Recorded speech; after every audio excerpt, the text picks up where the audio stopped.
Hello, and welcome to Waxy Wednesdays with Wax Romantics. This is episode 4. It was filmed on Sunday, January 23rd, once again over Zoom. In this episode, we talk about a moral quandary that Julian was experiencing. We get to the bottom of it as a team and really realize some deep truths about being a human person in the world today. We also talk about the When We Were Young festival, which is a music festival happening in October of this year, 2022, in Las Vegas. And then we review some albums by the Mamas and the Papas, Steely Dan, a song by the Nightshades, which is a local band in Fort Collins, Colorado, and an album by the Armed. If you like this podcast, and why wouldn't you? It's great. Please help us out by subscribing and leaving a 5-star review wherever you may listen. Additionally, if you really like this podcast, you can give us your money. We would love to have your money. You can donate it to us. The link is in our bio.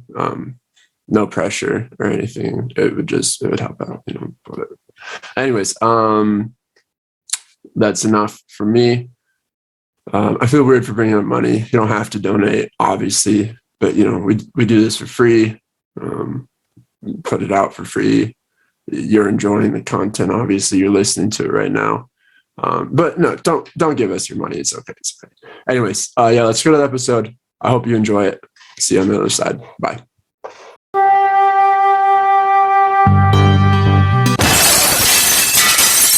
Waxy Wednesdays with Wax Romantics. Hello. Oh, he's Clean shaven Julian. Clean, so fresh. It looks so good, clean. dude. Thank you. It was a huge fucking mistake, to be completely honest. I like it. Sometimes you got it looks good. It wasn't a mistake as in like I regret it. It was a mistake as in I literally did it by accident. Oh, really? You shaved one big chunk off? Yeah, So you did I it in had your a little. Yeah, I slept shaved for the first time ever. Yeah. No, I actually just had a collision with my dog while I was in the middle of shaving. He just ran into me and made me take off half my mustache, which I've never actually shaved my mustache before. So it led to an immediate and severe existential crisis where I was like, oh my God. Yeah. Oh no. Yeah. I didn't realize it was still that stupid fucking kid underneath Hey guys. all these years. Hey, Cam. Hey, Cam. Oh, Julian, you shaved. Oh, fuck you. You look good. It looks good. No, Well, Julian, I was gonna say you don't look as shockingly different as I thought you would without a Yeah, beard. true. I noticed right away, but it's not like you look completely different. well, I thought maybe I would start this week off with kind of a little random story that happened to me this week that I don't know, put me in a little bit of a moral quandary. And so I was wondering if you guys would react the same way, or if you would have reaction at all. I mean, not to rip off every other podcast too much, but it's just a little non sequitur that happened to me. I was at a restaurant, and a fast casual restaurant. I don't really need to say the name of the restaurant, but I was right behind some dude who ordered and was clearly in a hurry, but also in a really bad mood. And it was lunchtime, so the restaurant was kind of busy.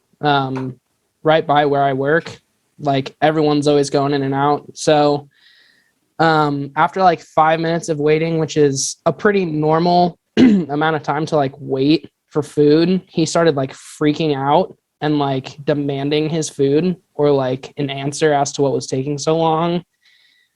And being behind him, I kind of wanted to just be hey man, shut up. But I don't know, is it my ethical job to police the whole world, and when there's a douchebag call them out for being a douchebag? Anyway, this went on for like 5 more minutes, and his food still wasn't ready, and he just like left without it. And I don't know. It made me really wish I would have. No, he just left. He was like, "Fuck this, fuck you," and then he left. And it made me really want to like have said something to him, just like, "Hey man, chill out." But like I didn't.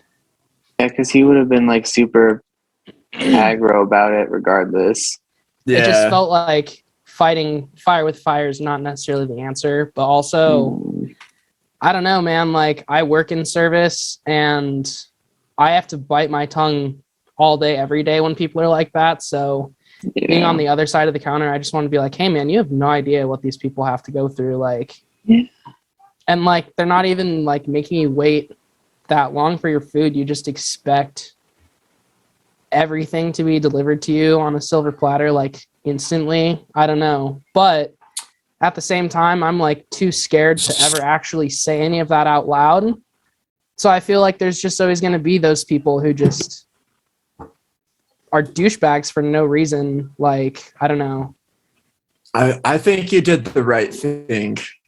'Cause, I mean, those situations are tough and it's always hard to tell, but you always got to ask yourself, like, will my intervening help anything? Will it benefit anybody? And I feel like when you have someone who's just an aggressive douchebag like that, he's almost part of him saying that in the first place is him wanting other people, like he just wants to start conflict. And he also was like looking around like he wanted other people to be like, other people should be getting mad too, but like, I don't know, man. No one else Who cares? That's not my problem. Yeah. So but if he's looking around for validation, then perhaps maybe you being like, nah, dude, you're a douchebag. But I don't know. Even if that is the case, I still think not responding is the right move. Yeah. Yeah, because then you don't want to get in a fight with somebody in a restaurant, you know. If he was like berating the employees like relentlessly, like just yelling at, like, you know, he was obviously being douchey towards them and making remarks, but if he was like yelling at them over the counter, then I think intervening is the right thing. But yeah, I guess it's like frustrating more than anything else that he'll probably go into his next interaction, whatever it is, with like the exact same energy and mindset, and he won't like think twice about it. Whereas if I would have just been like, hey man, chill, maybe he'd at least think twice before being like a complete asshole to someone for like no reason. I'm conflicted on that because I think the term is fundamental attribution error. Like it's easy for us to look at a guy and be like, oh, what a dick. Like when like in reality he could be having a bad day or be in a rush. And like if we were in that position, then we, you know, want everyone to agree with us. Like, oh, we're just trying to get our shit on time. But at the same time, if you're a 40-year-old man and you're still acting like that in restaurants, like what are you doing? Like you're old enough to know how to behave. You're probably old enough to have at least experienced a job in the food service industry. Or if not, you've gone to plenty of restaurants. And I agree, like even 10 minutes, that's an appropriate amount of waiting time for food. Like you want good food, you're going to wait. You want shit coming out of the kitchen? Like no. Yeah, that's always also been like, I mean, just being in service, anytime someone asks me to make something quickly, it's always worse than if I make it, you know, at a good pace and I'm not like freaking out about the timeline. I've recently had a similar quandary like that, Julian. I was at a Walgreens by my house, and this is the most eventful Walgreens I've ever been to. Every time I go there, something ridiculous happens. There's always some sort of conflict or fight. Anyways, long story short, this altercation ends up with a screaming match between two very disgusting and homophobic women and two gay guys trying to check out. Oh no. And it was horrible. And it escalated so quickly. And obviously these women were vile and disgusting, just saying horrible stuff. It was a long line. A lot of people were there. And I'm glad I had that thing for a second, like, should I or someone get in the middle of this? And I'm glad at the end that no one did, because those women were just looking, you know, to be ugly and spread hate, and it would have just fueled the fire. Like half the time when people have outbursts like that in public, I think they're just looking for an escalated interaction. And like giving them that satisfaction is in a way stooping exactly down to their level, which no one ever wants to do. No one ever wants to like be in the same boat as people like that. But I mean, at the same time, it just always, it brings back that same quandary that I had where it's like, okay, now if no one says anything, these people are just going to go straight into their next interaction with the same exact mentality. And like, I don't know, maybe do something even fucking worse. And maybe they'll piss off like the wrong people who will just have the wrong reaction. And like, I don't know. Well, I figured since it's a music podcast, I should also mention some music. And basically the only thing that I've really been talking about with people music-wise this week is this festival right here. Let me pull it up. You guys seen this yet? Oh my God. This looks like a scene kid's show. locker in middle It's school. literally like it's a fucking wet dream from like 10 years ago, or maybe even longer, depending Oh on my God. how old you are, 303? Yeah, just take a second to look at all the bands that, I mean, you didn't even realize were still bands. It's I crazy. feel like Car Seat Headrest doesn't belong in this. And Bright Eyes is kind I of don't associate them. Oh, Bright Eyes is in there? Bright Eyes is like Yeah, one of the centered ones. Bright Eyes is like one of the headliners. Oh, I on see one of it. Yes. Yeah, Oh, for okay. sure. I missed that now. Yeah, it's Oh, I wow. don't know. It's Pierce the Veil. yeah, so would you guys go to this? Be honest. It's funny to see how many bands in this genre have really long names. Yeah. You know, like some of these are just like more just phrases. Bring me Yeah. the horizon, bro. Taking Oh Back my God. Sunday. Okay, yeah. Honestly, that's a great band. All right, so yeah, let's just take a sec to like go through the bare bones of it, and then we can kind of decide which ones are good and which ones we wouldn't really see. My Chemical Romance, right off the bat, like, I don't know how much you guys follow the emo scene, but like, I don't think My Chemical Romance has done anything in a really long time. And I don't know, like, I thought they broke up. I don't really follow them that closely, but Yeah. so that's crazy. And then Paramore, I love Paramore. I don't care what anybody says. Paramore is great. I And do then, too, like, actually. AFI, The Used, fucking Bring Me the Horizon. I'm going into this without question. I'll stop you right Really? there. I'm going to this. And I'm going for TV Girl and 303 primarily. Did you guys, in all honesty, know 303 still was an outfit that like made music? I had no idea. I thought they broke up after the first album. TV Girl just played about 3 weeks ago at Denver. I know. I almost went to see them. I almost went to see them too. Yeah, a friend of mine went, and she said it was a good time. Oh, She said the Mom venue was Jeans? tiny. I just saw Mom Jeans on here for the first time. Oh yeah, Mom Jeans. Yeah, and I mean, because I'm kind of a Law Dispute nerd, I know for a fact that they're going to be doing the Wildlife like 10-year anniversary for this show, which for Law Dispute fans is a crazy thing. That's like a very pinnacle album for me as like a up and coming emotional teenager. And Yeah. Bright Eyes, like, I mean, I don't know necessarily why they're on this bill, but I love Bright Eyes as well for their own special reasons. And Me too. Bright Eyes is actually Julia's favorite band of all time. She's oh, no way. obsessed with Connor Oberst. Yeah, so Bright Eyes is on heavy rotation in my life. Okay, well, I've seen Connor Oberst a couple times, but I've never seen Bright Eyes as a band perform. Wow, yeah, I had not seen this announced. Yeah, I haven't seen this flyer. This is pretty cool. Okay, well, good, because I had like a B part to this, but then I thought that maybe there was a chance the internet ruined it and it wasn't going to be like funny anymore. But if you don't know about it, that's great. Because the people that put this together, a Live Nation shout out, obviously, they are the ones that put together the Astroworld Fest.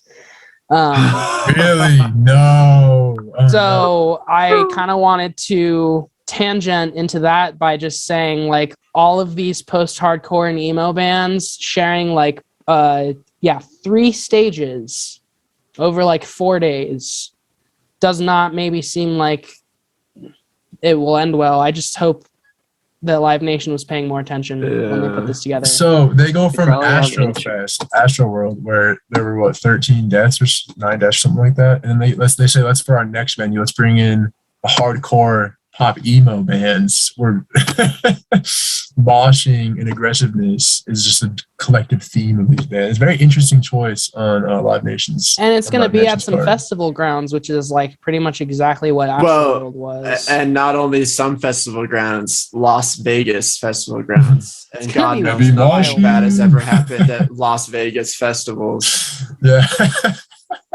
They should So, hire the Hells Angels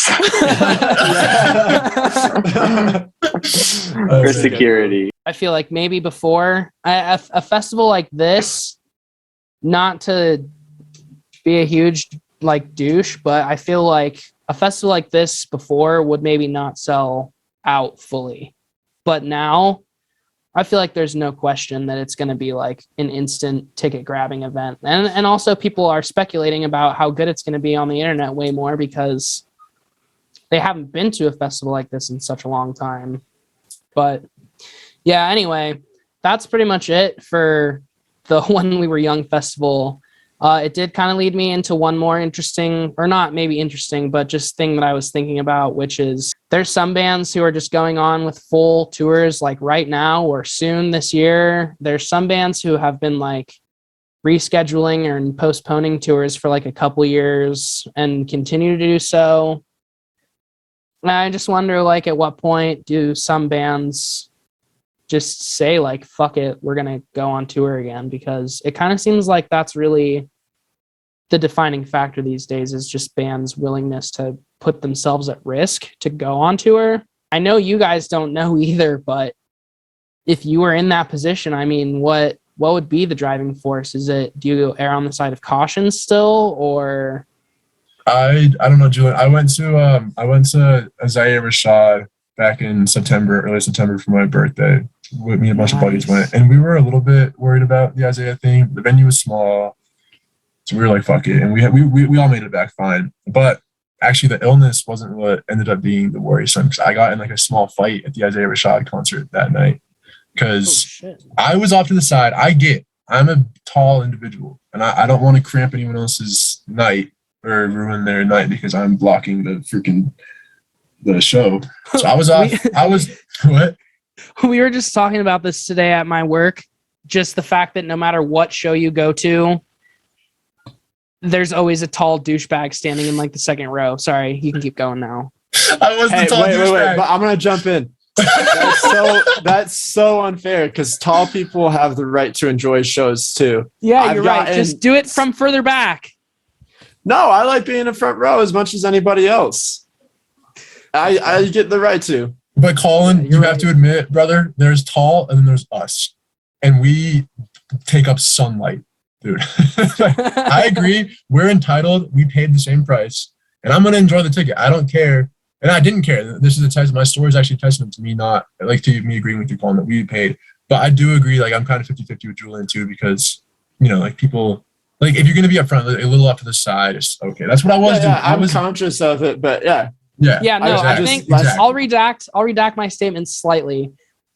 You guys are aware of it, so that's great. I feel like there's always that one person who's like 6'5", who has no idea that he's 6'5", who's just like, yeah, or he like has his phone out the whole time, and it's just like, come on. Yeah, so, but mad respect to you guys. Exactly. I agree. Like, we paid the full ticket, but I try not to be obnoxious about it. And like, yeah, like when a guy our height, Colin and I's height, is dancing around, jumping around, being an idiot, he's gonna knock someone over. He's gonna hurt someone. He's gonna step on some toes. Like, you got to be spatially aware, which I was. So to get to my story, I'm off to the side. I'm at Isaiah Rashad. I was pretty far up. We got there early to get close enough to the stage, so we were pretty close. But I was off to the side. There was like a staircase, and I was maybe like 5-6 feet from that staircase, so people could see pretty well where I was at. But some dumbass, not even exaggerating, 5'2" maybe man, and his girlfriend who's also like 5'2". They were tiny people, were standing right behind me, and I kind of heard him like saying shit, but I didn't really like care much to like turn around and like leave. I'm just trying to have a good night.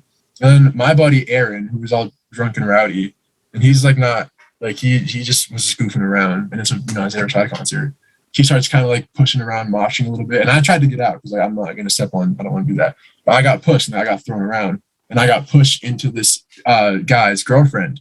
And I was like, I turned around and I was like, oh, I'm sorry. Like, I tried to say I'm sorry, and he didn't like that. He just threw a drink in my face instantly. The second I turned around, he like kind of grabs my shoulder like this and throws a drink in my face, like a full ass alcoholic beverage. I was all sticky. I was wearing my glasses too, covered in kind of really Full ass alcoholic beverage. That's way too much of an escalation for that situation. I know, it really put a damper on my night. And it was my birthday party. I was a little drunk. So I grab him and I wind up and I throw my first hit. I'm wasted and I miss. And I punch my buddy Robert right in the shoulder, like really hard. I was like, oh shit. So I wind back again. And this time I grab the guy, push his girlfriend out of the way. And this is my first time ever being in a fight. I've never been in a fight. Actually, I wasn't in a fight, but I'll get there. So I push his girlfriend out of the way and I grab him. There's a second round. We're looking at each other and he's like deer in the headlight. Like he realized what he's done. And he's like looking at me like this. And I'm just winding back. And then the bouncer comes and grabs me right here, does this to me and pulls me back. And he gets in my face and he grabs a little guy. And the bouncer's my height. He's maybe like here on me. He's really tall too. And he's literally holding the smaller guy by the top of his head. Funniest shit ever. And he goes, I saw what happened. You're okay. Just take a step back. I'll talk to you in a moment. So I stepped back and he kicked the guy and his girlfriend out for throwing the drink in my face. And he kicked him out. And he said, you have a good night to me and let me carry on with my night. But that was the story of it. I almost got in a fight at Isaiah Rashad. Anyways, to get back to your original question, Julian, My apologies. and stop this Cam story out now. Good story. I'm sorry. About the touring thing, something I've been thinking about, and let me preface this by saying, I don't fucking know. I'm not a medical expert. I'm a fucking idiot. I barely look at the news, but it seems like now it's kind of the time where it's like, if we can't start to get back to normal now, when is there going to be a better opportunity? Make your own decisions to go, be responsible while you're there, wear a mask, don't throw drinks as much as possible. Yeah, don't throw drinks. But yeah, and then the other part of your question, Julian, in recent months, when thinking about like, should we be trying to get a show? I have had the thought like, maybe now is not the best time. Like, I don't know if I'd want to go to a show right now, honestly. But now it's getting to the point where I do feel angsty for us to start booking some shows and playing live again. I think it's getting to that moment in time. But again, I don't, if medical experts disagree with me, I will step down from that opinion. But, yeah. Well, and some bands, I feel like, just to like wrap up the touring thing, the bands that are canceling tours or postponing tours, still, there's nothing wrong with that. And it's still like definitely an admirable thing to do. But, when you postpone your show 6 months or 8 months, I don't really feel like you're postponing it through a time when like this shit's going to be necessarily away. It might be better. It could also be worse in 6 to 8 months. So people just postponing shows by that short of amount of a time are just, I don't know, confusing me a little bit more. And I feel like making the overall music scene like harder to navigate, because it makes it harder to know like what the right thing is to do. I wish we could just all get on the same page and decide, hey, we're going to all tour again, or, let's all just wait till it blows over. Well, sick. This is the spot on my list where I have our album review section. However, I did have a question for you guys before we get into album reviews, because I was asked this the other day. I thought it would tie in nicely. I was asked this question, and I did not know how to answer it. The question was, how do you find new music? My answer consisted of basically, A, I don't fucking know. B, playlists on Spotify or whatever streaming service you use. And then C, just whatever I happen to see on YouTube that looks funny or interesting in any way. But really, at the end of the day, I can't tell you the last time I like purposely found an artist that was new because I was trying to find something new. So I was wondering, what about you guys? Do you guys try purposely to go find some new shit that you've never heard before, like when you listen to music, or does it just find you? What's your method? Yeah, great question, Julian, because since we started doing the album reviews, I've had a little bit of a personal crisis being like, fuck, I don't listen to enough modern music. Like all that 90% of my music I listen to is from the 1990s probably. But yeah, I'm I'm not too methodical about it. I am lucky. Often it's happened a couple of times where in my, because I do a lot of live sound gigs. So I've worked with bands who are on the road who I'll dig their music. But it's like the Marias are kind of a big band now. And I was lucky enough to do sound for the Marias like several years ago. So I've been following the Marias since then. And then the other thing I'll do is I find bands that I like who are on tour, and I'll find out who's opening for them and go check out their music. And that's introduced me to some cool artists. But yeah, I'm like back in the day, I was always reading like, indie music blogs and looking up reviews for new albums. But now it's those things I said, and yeah, Spotify and Apple Music playlists primarily. I feel like, I don't know, when I was like just getting into like actually like beginning to appreciate and want to find new music and that kind of thing, I was pretty young, probably like middle school, honestly. And I feel like that was, right around when Spotify, and I remember like when Pandora came out, that was like a big deal. I remember like that was kind of like the very beginning of Apple Music. So I would agree with you, Julian. Like when I first was like beginning to want to find new music, that was right at the start of everything going digital. But it kind of went a step farther when like SoundCloud and TikTok came out and artists began to be able to get their music out there much easier and much cheaper and have this more kind of like general field in which they can release their music. And that was kind of what I feel like really changed things, like the SoundCloud thing and all that. And that was, that was all pretty recently. So I was definitely like old enough to be able to know how to find my music, kind of learn what search filters I could apply and kind of find what music I wanted to find. But even then, I feel like when I was finding new music, to answer your question, it was mainly just through friends. Like you get into your buddy's car and he's on aux and he plays something you like, you ask what it is. Or I guess the Spotify gives you, like I'm on Spotify, that's what I use for my music. That's my go-to.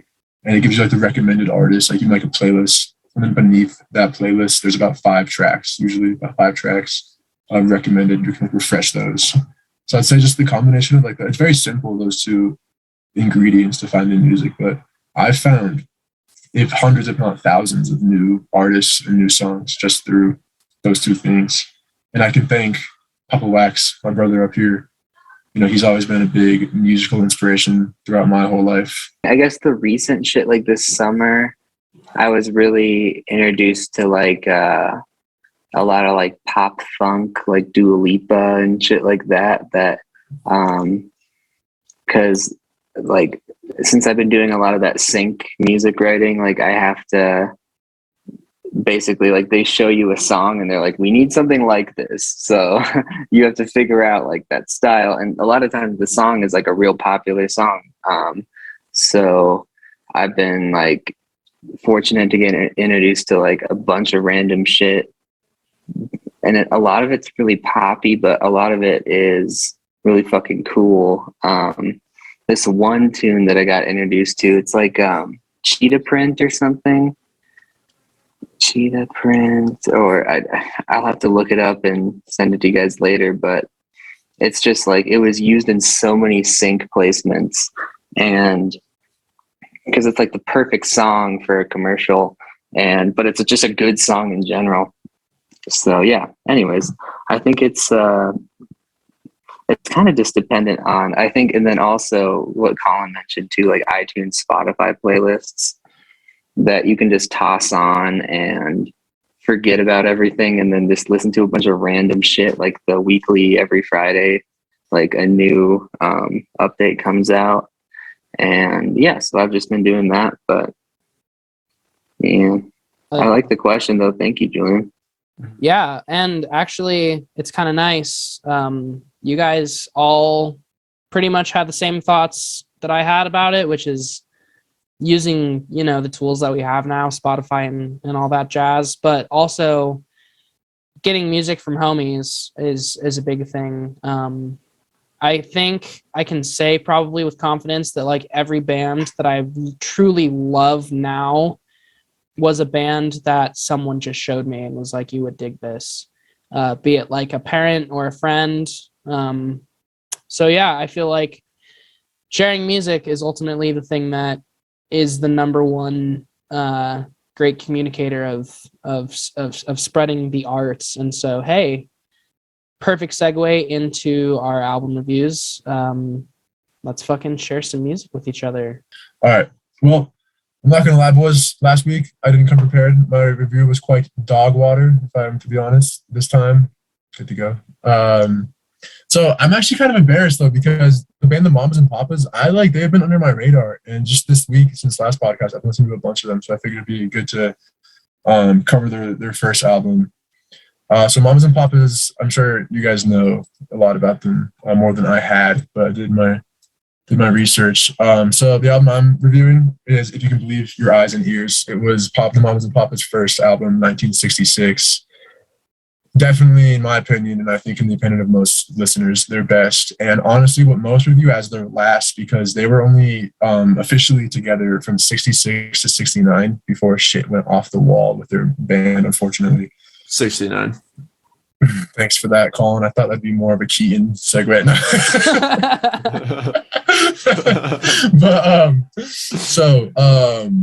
Where was that? Anyways, yeah, like some of their most famous songs, some of my favorites, like off that album, Monday, Monday, California Dreamin', Go Where You Want to Go, Spanish Harlem, those are all off Eyes and Ears from 66. Fantastic songs, honestly timeless. Like I still listen to them. And the band itself, as far as musical consistency goes, and the what they're willing to play around with, instrumental and vocally, it's very static. Like it's a very static band, but it works unbelievably well. Like the way all of their voices, as four members, come together is unlike anything I've ever heard. So, what kind of drove the band apart? They reached fame very quickly in 66, 67. And then the two kind of the heart of the band was married couple at the time, John Phillips and Michelle Phillips. I would like to reiterate they were married. The other members were Denny DeHurty, and Mama Cass Elliott. And Mama Cass Elliott went on to probably become the most, I don't know if I'd say most famous, but definitely most influential of all the band members. And her music, as vocally, as far as her voice range goes, I'd say it was the best. She was an incredibly talented singer. But in the time in the 60s, obviously, there was the hippie movement going on. People wanted to break out and branch out from what was considered like typical and what you normally see in the music world. So they kind of pushed, despite like the hippie movement of wanting to like be edgy and like kind of be culturally aware, they definitely pushed Mama Cass Elliott's abilities on the back burner because she was a heavier woman. She was an overweight woman. So they never let her shine. And even now, if you go and rewatch Mamas and Papas live performances, Mama Cass gets no time on the camera. It's really sad because she was so talented. But as far as the album specifically goes, I just love every part of it. Like I said, the way their voices blend and harmonize is just so beautiful. And it really is a timeless thing. It's just a shame that you don't see that nowadays. It's so much auto-tune. And that's why I like our band. I feel like Keaton and Colin, you guys are very good singers. You don't need the aid of auto-tune and stuff to sound that way. But you don't hear, four incredible singers coming together anymore in such a way that was so influential.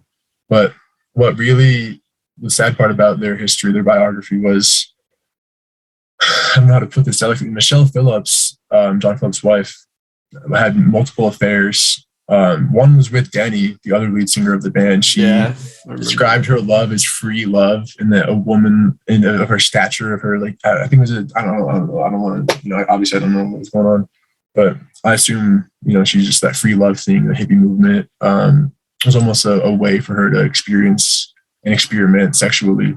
So she slept with, as I said, she slept with Denny, of course, her husband, John, and then she slept with a member of the Birds. I can't remember her. I'm going to try to find it real quick.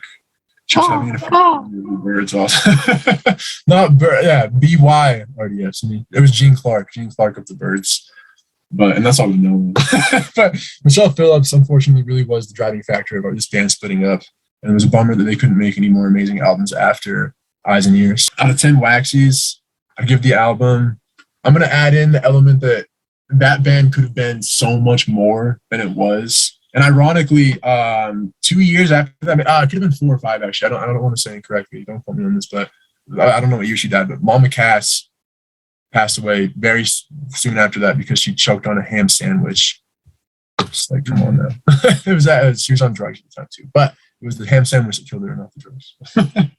But I just sorry to cut you off. I just heard a story about Big Mama Cass Elliott that before they became the Mamas and Papas, like right at the formation of the band, they were rehearsing somewhere, and a lead pipe fell from the ceiling and landed on her head and almost killed her. I saw that too. Yeah, I think that is a factual thing. But she did. That was an unfortunate foreshadow of what was to come with her. Also unfortunate ham sandwich incident. And then John Phillips died of an overdose not long after. And now Michelle Phillips is the last living member of the Mamas and Papas. She's still kicking. She's 80. But yeah, it's crazy that, the woman who breaks the band up outlives them all. But as I was saying, I would add in the element that album, Standalone, was incredible. What many would have thought was the first of a band to create a lot of good stuff. And unfortunately, that didn't work out. So I think I'd give it like a solid 8 Waxys. I think a good 8 out of 10 is a fair review. I just, it's a bummer that there couldn't be more for me to review or to talk about. But as far as a dramatic, wildly influential band goes, Mamas and Papas is the goddamn epitome of that. So, yeah, that's my album review. That was really good, dude. Thanks, man. I had to step it up from last time. I'll go next if that's okay, because this is, I think mine might be, unless you guys did any albums from the 70s, chronologically the closest to Cam's. So I just started reading a Steely Dan book called Major Dudes. It's like a Steely Dan compilation of several different interviews with the band and reviews. So it's almost like a biography of the band, but told through interviews and album reviews that were written about the band in that time. So I've always had a fascination with Steely Dan. They're definitely one of the most bizarre rock groups, if you even want to call them that, of all time. So before I review that album, are you guys Steely Dan? Are you guys Dan fans? Fans of the Dan? Keaton says confetti. Yeah, Keaton sending a lot of mixed emotions via emoji. I like Julian Steely shaking Dan. his head. So I like Steely Dan and I respect Steely Dan, but I do not know that much about them, and I couldn't say I listen to them that much. Also, I think they suck. That's okay. I'm just kidding. So, they're a very misunderstood group, especially nowadays. If you hear Steely Dan song, like so many of them are played on classic rock radio, like Reelin' in the Years, for example, or Hey 19, so many others. They can be very misunderstood, and they were misunderstood in their day as well.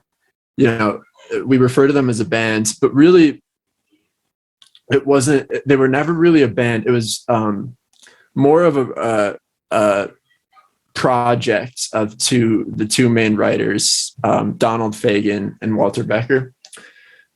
But they're these like pretty erudite, well-educated, pretentious East Coast, like coastal elite New York guys who met in college in the 60s and started writing music together then. And then they were basically writers. They worked with different bands and stuff too. Finally, they were kind of like discovered by a producer. They went to LA, started they started writing songs, and they released their first album, which was called Can't Buy a Thrill, in the early 70s. And so yeah, it was really like just a writing project between these two college buddies, and it was brought in by completed by studio musicians, or session musicians, I should say. Anyways, so I could go on about the Dan forever and just kind of what a weird group they were. But the album specifically that I'm reviewing today is Gaucho by Steely Dan. It was released in 1980.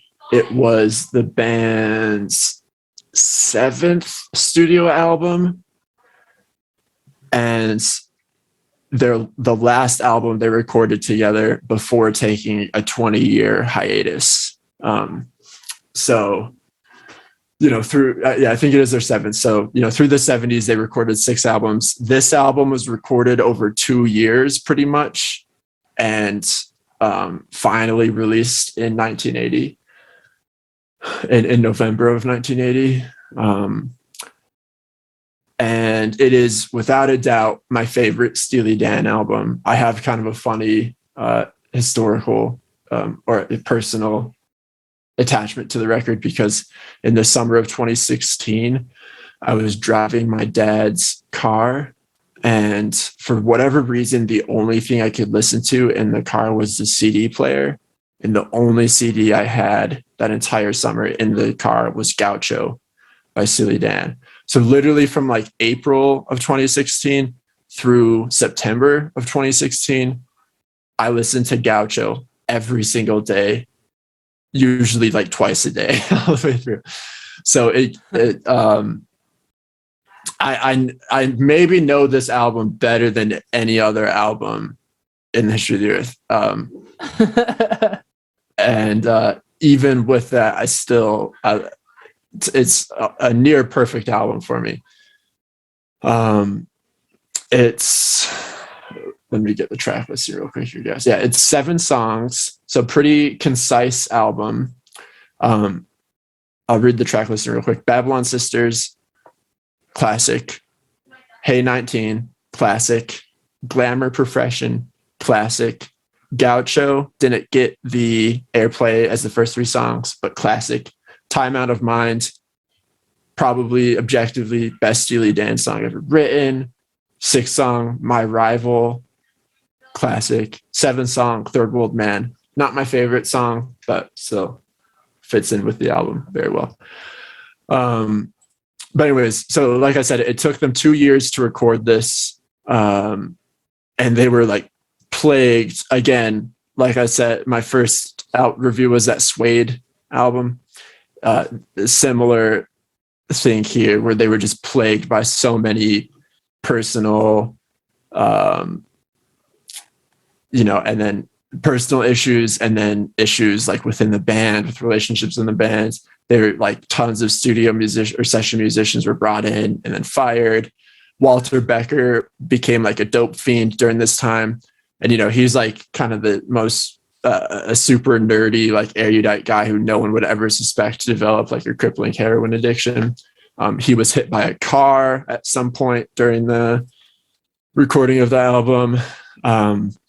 One of the songs that they were going to work on, it was called The Second Arrangement. So they had been working on it forever. It was going to be on the album. And one night, late at night, when they were listening to it, the engineer accidentally erased 3/4 of the tape. So they lost the entire that entire song, and it never ended up making it on the album. And thank God for Pro Tools, bro. Yeah, I was my gonna say God. that the last time that happened was so long ago. Yeah. I think the perfectionist quality that they've had through all the recordings was, even though this song in a way it's a lot, it's more minimal and simplistic than other albums. Like there's not as much going on, but it definitely has still that like extremely sterile and perfect Steely Dan production value. So I Sterile think that or was brought. sterile? Yeah, I guess I am saying that. Sterile. I kind of like it. Yeah, sterile. Apologies. Anyways, that's my review of Gaucho, one of my favorite albums of all time, and an album that means a lot to me. I'll hand it off to the next guy. What's your Waxy review or rating? Sorry. 9.7. Ooh, Damn. wow. Yeah. That's good. Hell yeah. Keaton?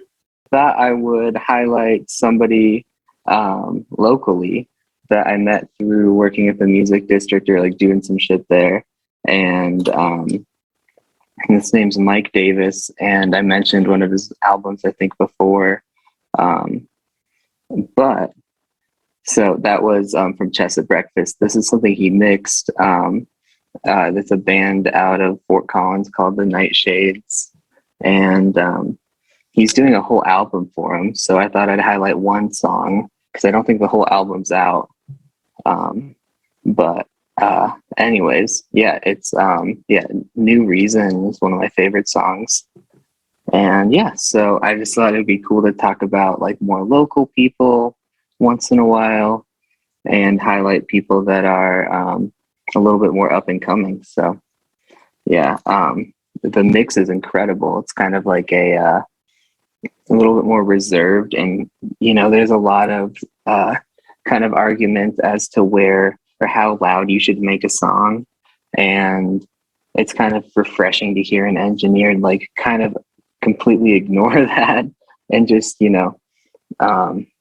make the sound like loud enough, giving everybody their own room. And I would love to take that song into an LUFS meter and see how loud it is, because I don't know, it's just like it's a refreshing way to release music. Maybe not something that would be perfect for us, but very fascinating. And yeah, so I would give it like out of 5 Waxys, I give it like a solid 4.793 out of 5. Yeah. So the album that I did this week, I'm glad I did a newer one. Because I don't know, I know I asked the question like how do you discover new music, but really a lot of the thing like stuff that keeps me excited about music is just like new music that's super different and like kind of like unlike anything I've ever heard before. So that's kind of what I went with this week, was a record that is really like genre bendy and just like kind of outside of all normal categorization of music. The record is called Ultra Pop. It's by a band called The Armed. I'm going to share my screen so that you can see the artwork, because I personally think this artwork is super captivating. I don't really know why I feel that way, other than it's just like a really good image that's very well processed. It kind of like tells a lot about the story of the album, because the album is like a very unified front and very solid concept, but it is kind of like stories are a mishmash and it's kind of all over the place story wise. It was made in 2021, or sorry, it was released in 2021, released April 16th. It's categorized as post-hardcore / noise rock, but it doesn't really have too much post-hardcore element in my opinion. It's mostly just noise rock, which a lot of people, obviously noise rock is kind of a up and coming and like newer genre. It's not really as based in like traditional song structure like verse chorus. It's a lot more just like phrase based, so bigger phrases that connect in maybe more sporadic ways. It was produced by a man named Dan Green, who's also the frontman of the band The Armed. But the Armed is actually a pretty interesting group, because they're not like an actual band that like is like public. Pretty much all of their musical contributions are like fully anonymous. So a lot of the people that like contributed to this album aren't like named or known or like interviewed in any way. It's all like really secret, and not secret in the sense that they don't want people to know. It's just secret in the sense that the band is like kind of trolling everybody and like not really telling anyone who's actually involved in the project. So that's kind of interesting because I mean, most of the time when people make art, like half the reason why I feel like they make it is just so that they can be like, hey, I made this. But with this band, it's not like that at all. They just make art and put it out, and like they're not really about the personal side of it. They're just about putting out music that's super different and genre bendy, and that's exactly what this record is. It mixes a lot of like noise rock elements, like I mentioned, with just really like bombastic and beautiful like pop inspired melodies and pop inspired like drums and programming. It's got some points on it where it's like super glitchy and like just really like hard to digest, honestly, because it's so chopped up and non-linear and from a musical perspective. But those points on the record always lead to like a very huge and like oftentimes really beautiful like almost chorus or just like extended phrase of like release after like really long periods of buildup of like angst and just like almost what feels just like total apocalyptic like dismemberment in some spots. And so just because of the fact that it's kind of anonymous in musicality, like people that played on the record, and it's kind of anonymous as far as like who did all of the producing, I feel like it's just really easy to look at the music as its own like capsule of something without putting it to like any artist, which is kind of the first time I've really had that experience with the record. Normally when I listen to a record, it's because I already know of the artist or like have an idea of the artist or what they sound like. But for this, I really went in like totally blind when I discovered it. And what captivated me was just how instantly different it was. And it's got some moments where it's just so beautiful and full and just bombastic and cheerful. And then it's juxtaposed by moments that are just insanely heavy and like insanely choppy and like rushed and almost like scared and frantic feeling.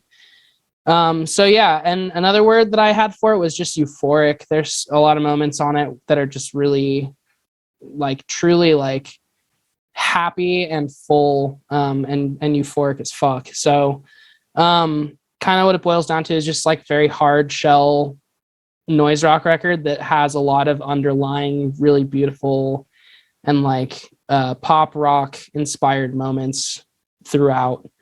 And I have like a list of key tracks, but I kind of like what Colin does, just going through the track list, because for this record, all the songs are like kind of different, but also tie back to the whole universal concept. And so each song deserves like a shout out. The first song is Ultra Pop, which is the title track. And it's got a lot of like really driving synthetic bass that opens up into just some really driving, like almost post-hardcore rock. And then All Futures, which is really the first song on the record that kind of mixes like pop rock, like 2000s pop rock with the modern noise rock elements. And then A Life So Wonderful, which is just like a pop rock banger, to be honest. And then my favorite song on the album, which is called An Iteration, which is really like punky feeling, like post-hardcore elements, but then leads to, again, just like a really huge and beautiful chorus. And this is the only song that has like repeating choruses. And then Big Shell, which is just like really doomy, screamy noise rock song, which I fucking love. Average Death, which again kind of ties back like the beautiful pop elements into it. And then Faith and Medication, which is another just like noise rock banger. Where Man Knows Want, Probably like a emotional peak on the album, I would say. At the very end of the song, has like the clearest words and the most connectable message. And then Real Folk Blues, Bad Selection, and The Music Becomes a Skull is the last song. And all those songs together bring back the noise rock elements pretty strong. But it ends on, again, just like a really uppity, euphoric note. So I give this record a solid 8 Waxys out of 10. And I would highly recommend it to anybody who likes music that is just not traditional by like any means. And then just to close it off, the production on the record throughout is like, again, just phenomenal. Like, I don't know how they got so many things to all be like audible at the same time, from like huge pounding drums all the way up to like floaty, airy synths on the top. You can hear like everything. It all sounds so clean, and it's not too loud of a record, even though it is like a noise rock record, which is a hard thing to pull off because most noise rock records leave you with a headache. But this one really is just like perfectly produced and mastered start to finish. So huge shout out to the anonymous collective that made this, and I hope they keep fucking going. Awesome, Julian. Good review. Thank you. I've seen that imagery online, and that album does pop a lot, so I'll listen to it. It's kind of crazy. Like, I mean, I knew about The Armed and I had listened to some of their stuff, but I saw that artwork on like a album review, I think, online, and I was just like, okay, I want to know what this sounds like, because it's a pop influenced cover. Like, I would say without a doubt that reminds me of like a lot of the like earlier pop rock and like just pop that I grew up with.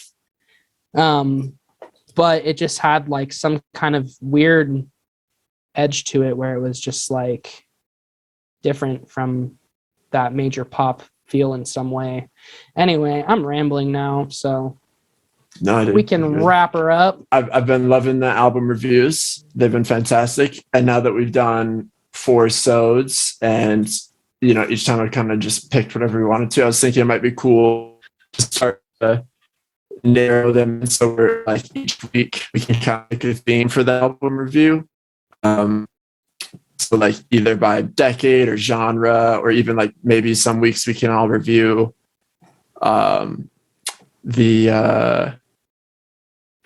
different album from the same artist. You know, we can pick ahead of time. All right, would you guys be into that? Yeah, potentially. I'm into that. That's cool. I don't know, Julian, do you want to just throw something off the top of your head? Yeah, well, let's see here. I think it would be cool if we all landed on maybe like an era to start with, because that's not too specific. It leaves the door open still for us to pick something that we like a lot, but it keeps it in like a very specific, like in a way, musical category, because obviously there's like some shit that didn't exist at a certain time, but there's also shit that like we all listen to. I feel like at certain times that was like influential because of the time that we found it in. So that could be cool too. That element of it, like pick an album from like, you know, to the 2000s, to 2000 through 2010 that in like some way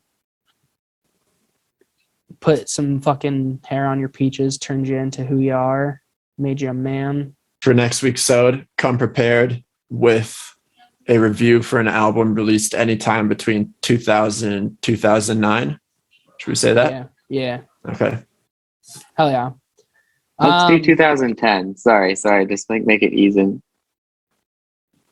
Okay. Good. You better now have an album from the year 2010, Keaton.